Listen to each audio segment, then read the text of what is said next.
Hi, tara samahan niyo kung i-prepare yung itlog na maalat na nilaga ko kagabi. Ayan, maghihiwa lang ako ng sibuyas, kamatis, tsaka pipino. Ano ba yan? Nauuna na ako sa aking audio. Pero yan, pagtyagaan nyo na kasi bago lang ako dito. And ayan, sige, bilisan mo naman dyan. Mas mabilis pa akong magsalita sa'yo kaysa maghiwa ka dyan. And then, ayan na siya, tapos na.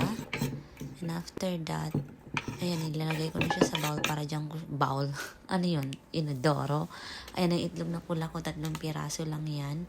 Titiran ko si Andrew para makatikim din siya. Si Andrew nga palang aking asawa na napakahilig sa Filipino food. Lahat na lang kinain. And ayan na siya, tapos na.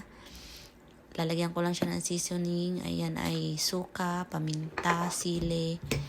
And ayan, hinalo-halo ko na. And then, nung pagtikim ko dyan, marami pa akong adjustment na nilagay dyan. Nilagyan ko pa yan ng konting asukal, suka, tsaka isa pang sili kasi hindi siya maanghang. So, ayan na nga, kain tayo. And na-realize ko, sorry sa pagkain ko, ganito pala ako kumain, nakakahiya.